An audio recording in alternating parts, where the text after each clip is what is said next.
If you're a PC tech enthusiast and you've been online at all in the last few months, chances are you'll have come across some news about Nvidia's rumored GTX 1070 Ti, a card which I believe will only exist because AMD's RX Vegas have been super underwhelming for gamers.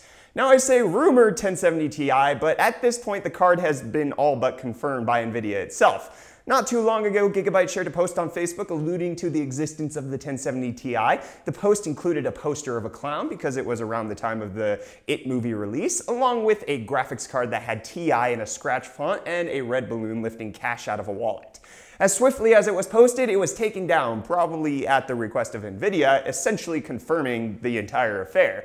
Further leaks have since popped up, including these sweet pics of a Gigabyte custom 1070 Ti gaming card and the GPU specs, which are a little strange. They're strange because the 1070 Ti seems to be a GPU that was destined to become a 1080, but was either neutered or didn't make the cut. It's built on the same GPU 104 graphics core as both the 1070 and 1080, and the 1070 Ti will also purportedly share other similarities with those two cards, including the same transistor count of 7.2 billion. The rest of the specs are where things get interesting. The 1070 Ti is essentially the result of a sorted affair between the 1070 and the 1080, and features traits from both as well as its own. Whereas the 1070 and 1080 sport 1,920 and 2,560 CUDA cores respectively, the 1070 Ti comes in just under the 1080's count with 2,432 CUDA cores. The 1070 Ti sports the same 1,683 MHz boost clock as the regular 1070, but with a slightly snappier base clock of 1,607 MHz. All three GPUs support 8 GB of VRAM, though the 1080 comes out on top thanks to its faster GDDR5X. The 1070 Ti features a higher TDP than the non-Ti, bringing it up to the same 180 watts as the 1080. Now let's get into what'll probably make or break the 1070 Ti. Pricing. The MSRP for the 1070 currently sits at $349, while the 1080 should cost around $499. Now if you're Nvidia, you're looking at these price points and you're thinking, there's a bit of a gap there. Apparently, Nvidia doesn't like gaps and decided to price the 1070 Ti at either $420 or $429. We don't have the final specs just yet.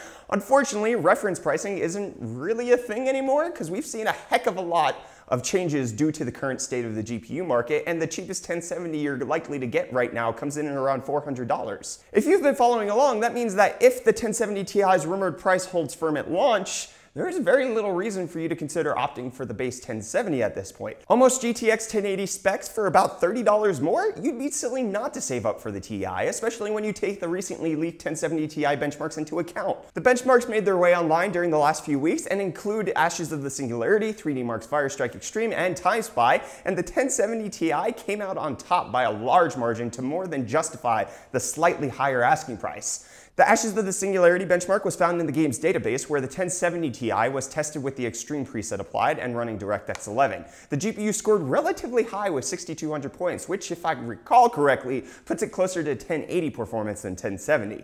3D Mark's tests provide perhaps the best window into the Ti's performance we've seen so far. In the Firestrike Extreme benchmark, the 1070 Ti managed a graphics score of anywhere between 9,449 points and 9,546, and in Time Spy it scored 6,777. All of the scores put the 1070 Ti notably higher than the regular 1070 and more than 1,000 points lower than a GTX 1080. Another thing that stands out in these benchmarks is that the GPU's core clock looks to be able to boost around 1,886 MHz, which is just over 200 MHz more than the card's apparent official boost clock. It's a fairly enticing clock speed, and it can only get better with overclocking, right? Wrong. Probably. According to a few sources, Nvidia might, for the first time ever, prevent overclocking on one of their GPUs with the 1070 Ti. It's not clear whether this will only apply to their AIB partners, letting them fight it out on looks and cooling alone, or if the consumers won't be able to overclock. A lock on the card's clock speed would indicate that it's capable of reaching almost 1080 performance to some extent, which would probably sway many people hoping to save a buck away from getting the 1080. Or, you know, it could all be fake news and we're worrying about nothing and we're totally able to overclock, and so are the AIB partners. Anyways, back to those benchmarks. Even though it's all super interesting, what's even more interesting is that the Ti managed to score marginally higher than the stock Vega 56 and a little bit lower than a Vega 64, which brings me to the point of this entire video. In a world where AMD and Vega don't exist, releasing the 1070 Ti could be seen as a rational, totally non-reactionary thing to do. But they do exist, and releasing the 1070 Ti is totally 100% reactionary. If the Vega cards weren't things with MSRPs of $399 and $499 for the base levels respectively, and performance right in between the 1070 and 1080, chances are Nvidia wouldn't have felt like they needed to push out the 1070 Ti.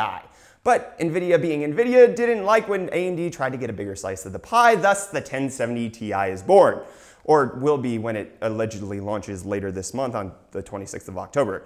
But here's the thing, Vega, even though they're the best gaming cards AMD has ever released, are actually pretty crappy in the grand scheme of things. Consumers were waiting for Vega to knock the GTX 1080 and maybe even the 1080 Ti off their pedestals for a very long time. But what they actually got were two cards that depressingly fell somewhere in between the 1070 and 1080, unless you count Forza 7, which, then they beat a 1080 Ti, but who really wants to use the Windows Store? With Vega, though, AMD once again focused on beating Nvidia on compute performance rather than gaming performance, and it has seemingly backfired. Again, not only do they sport disappointingly low gaming performance numbers, they're also currently heavily overpriced and extremely hard to find in stock anywhere. Partly to blame for their scarcity is the shocking lack of third-party manufacturers coming out with their own versions of the cards. If rumors hold true, one of the main reasons why there aren't nearly as many AIB Vega cards as you would expect is because they're having a lot of trouble with the GPUs themselves. Reportedly, it's harder to get consistent overclocks on Vega, meaning it's harder for manufacturers to sell custom overclocked versions of the cards as they'd be able to be clocked more or less similarly. And not only that, the physical dimensions of the GPU's dies are apparently also a little out of whack, making it a lot harder for manufacturers to create custom coolers for them. Even with all of that though, Nvidia still clearly feels threatened enough by Vega to release another new card to try to cut it off at the knees. But I can't help but feel that if Vega was as good as many of us hoped it would be, and as its compute performance would indicate, we'd be seeing Nvidia's upcoming Volta generation of graphics architecture a heck of a lot sooner.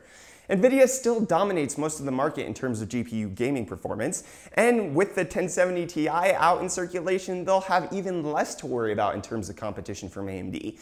This means that they have less reason to focus on bringing new and exciting technologies like Volta consumer GPUs to the table. If you can cripple a 1080, slap a 1070 Ti badge on it, and call it a day in order to crush the Vega 56, why would Nvidia worry about getting Volta out ASAP?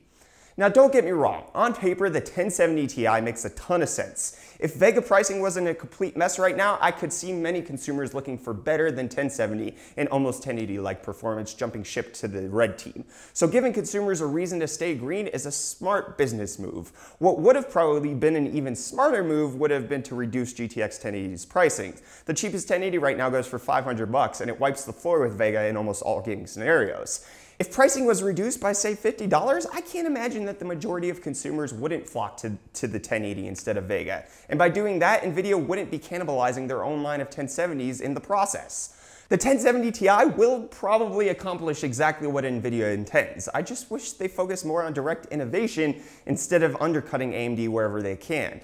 Nvidia very clearly has the top performing GPUs, but their practice of only releasing cards when there's pressure by AMD has been pretty evident with the 10 series cards. For a while, we only had the 1070 and 1080, and Nvidia was only compelled to release the GTX 1060, a card that most people could actually afford, when AMD finally dropped Polaris with the RX 480.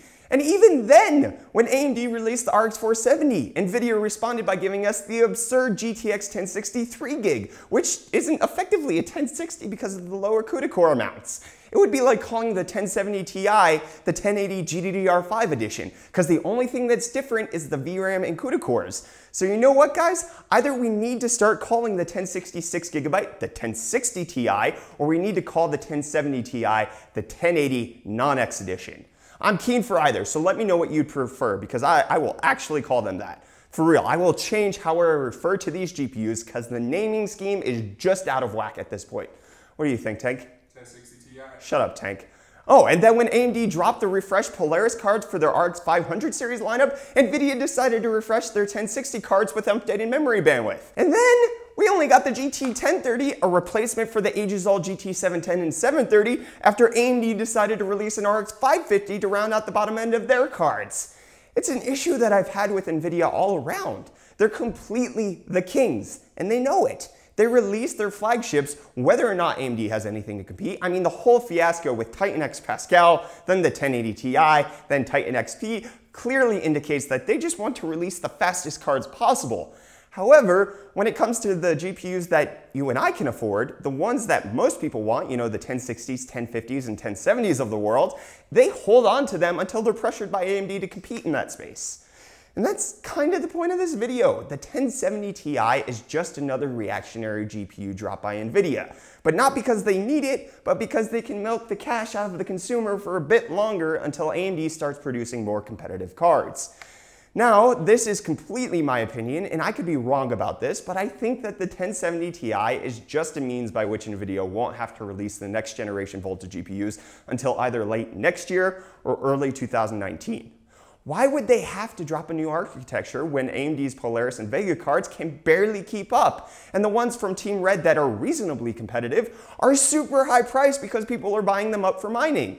Nvidia effectively has minimal competition in the gaming GPU space right now. And while the performance from Pascal is great, we're likely to be stuck with it for some time to come. And please hear me out. I love Nvidia cards. I have a 1060 for my personal system. But it just feels like Nvidia has AMD under their thumb, and every time AMD starts to wrestle free, Nvidia just presses down a little bit harder to squish them a bit more.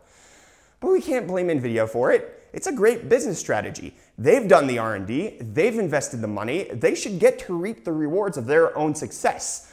The real company to blame here is AMD themselves. Their power-hungry, non-gaming optimized Vega cards are the reason that we're getting the 1070 Ti and not a quicker release of Volta. Nvidia can just drop the cards that couldn't be binned high enough for a 1080 and then call it a day to make sure they have every area of the market cornered.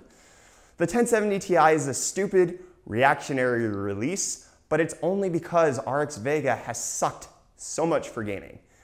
Anyways, I'm going to wrap this video up there. Please just keep in mind, these are just my opinions, and I may be wrong, so let's have a conversation about it. Let me know what you guys think about the 1070 Ti and the current state of graphics cards, either in the comments down below or over on Twitter. I'm @UFDisciple. Be sure to smash that like button if you enjoy these types of more rant-orientated videos, and subscribe to stay up to date on all of our tech-related content. I'm Brett with the UF Disciple channel. Thank you so much for watching, and I'll see you all in the next video. Cheers.